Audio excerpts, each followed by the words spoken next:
Hey there, in this video I'm going to show you how to get proper exposure shooting in Nikon's NLog. And this is going to be applicable to most Nikon cameras, but for this demonstration I'm going to be using the Nikon Zf, and that's what I'm shooting on right now. So there's a few things we have to discuss before we get into it. First of all, make sure your camera is set to manual mode, and there's a couple settings in the camera which we are probably not going to change. First of which is, let's talk about the shutter speed. You always want to keep that at double your frame rate. So you can see up here I'm shooting in 24 frames per second and in NLog. So you can see here that my shutter speed is 1/50. And you also want to make sure your ISO for most situations is going to be the base ISO in NLog, which is 800. So there's only a few other variables you can change. You can control the aperture here, which will control the depth of field and also the exposure. And when you're outside in a situation like this, the other thing you're going to control is going to be your variable ND filter. You could use hard NDs as well, but I like variable NDs, and it's on the front of my lens here so I can make it brighter and I can make it darker. So with that in mind, we're going to be doing two different methods of exposure. We're going to be doing in an outside run and gun situation like this with a lot of dynamic range. And the other one is going to be in a controlled environment like a studio or an interview, something like that. So a combination of those two will get you pretty close to being able to expose in any situation.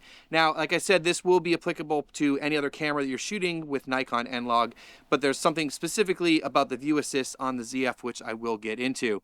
Now, I do also want to mention that when you're shooting in this mode, you don't see any exposure meter in terms of number of stops over underexposed. We're going to be using the different exposure meters in the camera, first of which is this guy here is the histogram, and the histogram here over on the left-hand side will be your shadows, and over on the right-hand side will be your highlights. So as we make this brighter, we will see the information on the histogram slide to the right, meaning brighter.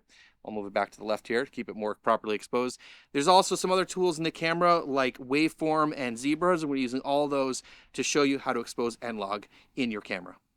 All right, so here we are outside, and I want to show you how to get the proper exposure using just a couple of tools in the camera. There are a few ways to do this, and I also want to show you the effects of the view assist and how it's not going to be helpful for you.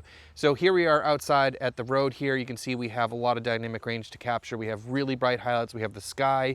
We also have the road here, and then the shadows everywhere. So what we're going to do here is we're going to try to expose as high as possible without clipping, and that'll give us the most information without clipping highlights, and it'll give us the cleanest shadows. Now, I do have an ND filter on this, but I'm going to adjust my exposure with the aperture. You could also say your aperture and then just adjust it with the variable ND filter. So right now we're at f10 and everything is good. And this right here, if we look at the histogram, is that it is not clipping because we don't have anything over on the right-hand side bunching up. So as I open up the lens here, f9, getting a higher exposure, brighter exposure, f8, f7.1, see it's still not hitting over here, 6.3, getting close, 5.6, we're definitely bunching up over here on the right, so we are definitely clipping here. And you can see that, like, you know, the road and the sky is looking very, very bright. So what I'm gonna do is I'm gonna back this off 2/3 of a stop to be safe. So I'd probably expose this at f7.1. So this is good. I'm not clipping the highlights. I'm getting as much exposure or light to the sensor as possible. Will give me the cleanest shadows. Now, what I was saying earlier is that the view assist does not work properly here. So I have a button assigned on the front here for view assist, toggling on and off. So when I turn it on, you can see that it looks completely blown out. It is absolutely useless. I can't judge exposure. I probably couldn't even get proper focus. It just looks awful. So I really recommend, here's it off. As much as you lose a little bit of that extra contrast and saturation that you like when you're judging your image while you're shooting, I don't recommend shooting with the view assist on. So again, this looks exposed properly to me. This is with the view assist on and the view assist off. All right, so there's a couple other tools in the camera that we can take a look at. There is a waveform, so we can use that, and let me show you that. So if we go in here under video and the custom settings and G14, the histogram, we can change this to waveform. Now, you can see the waveform over here. The waveform is definitely a more accurate way of judging exposure, but I have a lot of trouble seeing this when I'm outside, and sometimes there'll be a little piece of, you know, something in the scene that is blowing out, but you can see we're at f7.1 at the very top there. There's just a little bit that's getting really close to being clipped, but it is not. So the other option here is you can set it to waveform large, and this will give you a much better view if you're just trying to judge exposure, you know, for a set scene. You can see we're not all the way up the top there. And that brightest part has to do with the sky. So you can see from left to right, that also corresponds to the scene being from left to right. And you can see the sky in the background. That's that brightest part, right? And a little bit off to the right of the center there. Now this is great. You can see a lot of information, but you can't see what you're shooting. So I actually really do like using the histogram on these mirrorless cameras when you're shooting, because I find that it's just really easy to see that white on black there, and it's just really easy to judge exposure. So the other way you can judge exposure, which I personally don't use, but a lot of people do ask me about, is using zebras. So if you come into the menu, you can set the zebras, G11 here. And there's two zebra options. There is the midtones and the high. We'll use the midtones a little bit later to talk about proper exposure using a grade card. But for the highlights, what I like to recommend is that you set the highlights to 245. I did some experimenting. It does come with 250 as a default setting, but I found 245 to be a little bit more accurate. And let me show you what I mean by this. So what I have here is I have the highlights set to go off at 245. It's a weird scale, it's from 0 to 255, but that's the number that works here. So if I open up the lens more here, you'll see in the sky here, I'm starting to clip at f6.3, and I'm just starting to clip here on the histogram. So what I'm gonna do is I'm just gonna back it off by a third of a stop, and that's properly exposed. So, you know, if I keep raising the exposure here, you'll see more and more and more will be showing up with the zebras. So back off until you don't see any zebras. There's a little bit in the sky there at 6.3, and there is none at 7.1. So if you want to be safe, you might want to go another third of a stop there, but that's probably good, either 7.1 or f8. All right, so in this situation with all of this stuff that I just talked about, let me show you how I will properly expose a camera in log. And this is for Canon, Sony, Fuji, Nikon, whatever. This is basically how I expose these kinds of scenes.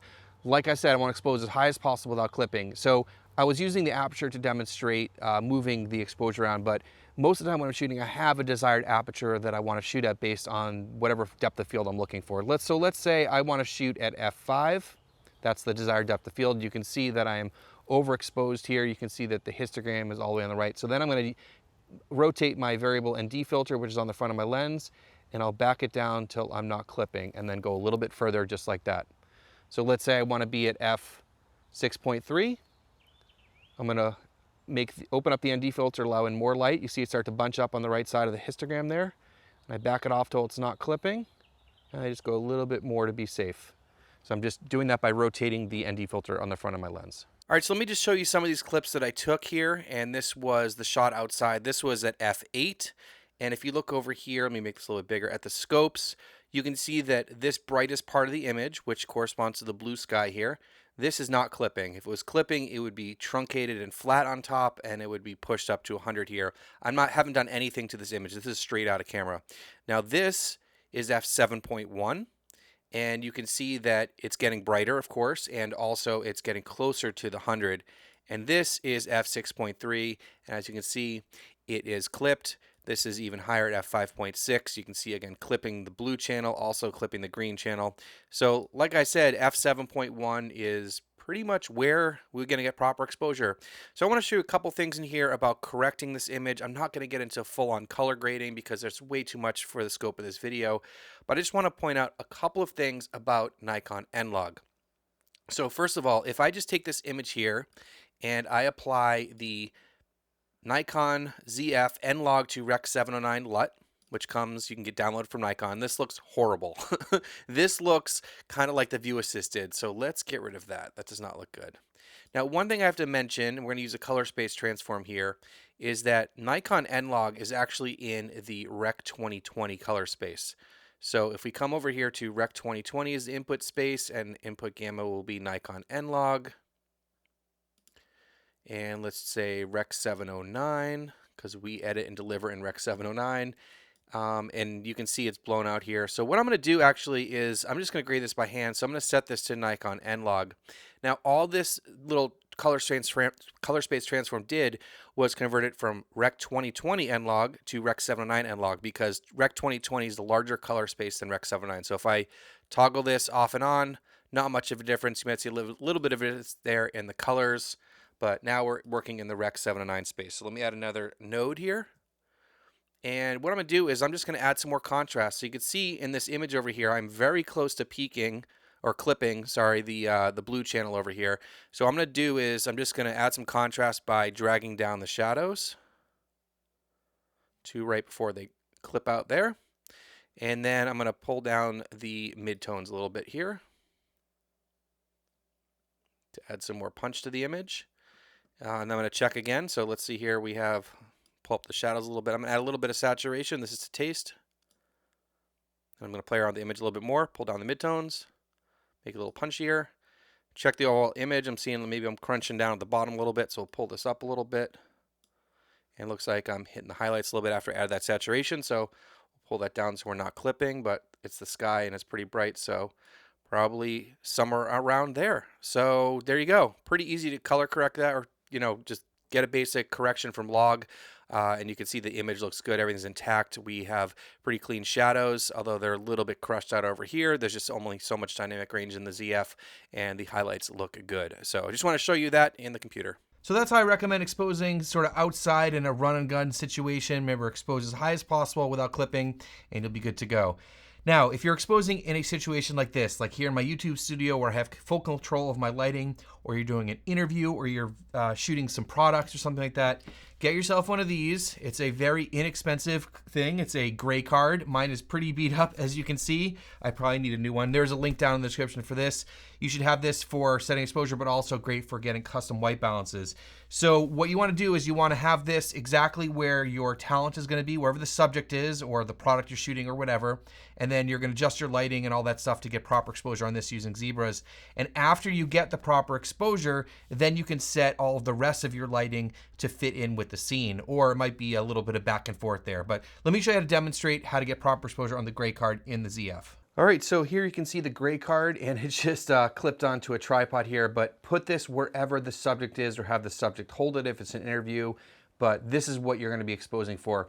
So right now, the first thing you want to do, of course, is dial in your shutter speed and ISO. I'd recommend double your frame rate at 1/50 like usual, and also the ISO of 800, which is the base.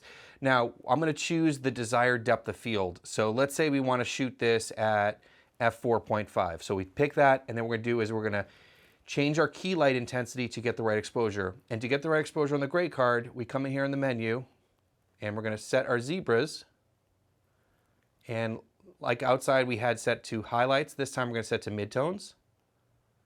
And the magic number we want for this is 95. And that's, again, in that 0 to 255 scale. And I verified this from Nikon. So you want to set this to 95, plus or minus 5.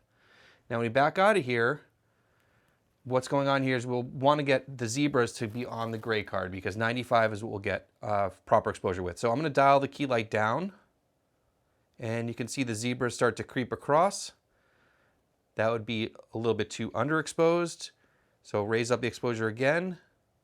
And when you get the zebras kind of right in the middle, that will be proper exposure for middle gray and NLog. So then you can go in here and you can turn off your zebras, or you can make a shortcut for it or whatever, but that's how you get proper exposure using a gray card in NLog. One question I get asked about all the time is how to get proper exposure based on skin tones and zebras. I really do not recommend this method because humans have all different colored skin. So what I like to use, like I said, is use a gray card and middle gray, and you will get the exposure correct. Well, between those two methods, you'll be in good shape for getting proper exposure in most situations in NLog on your Nikon camera. And before we go, I just have to have a huge thank you to B&H Photo, who lent me the Nikon ZF to make videos like this. They've been a huge supporter of the channel and making videos like this possible.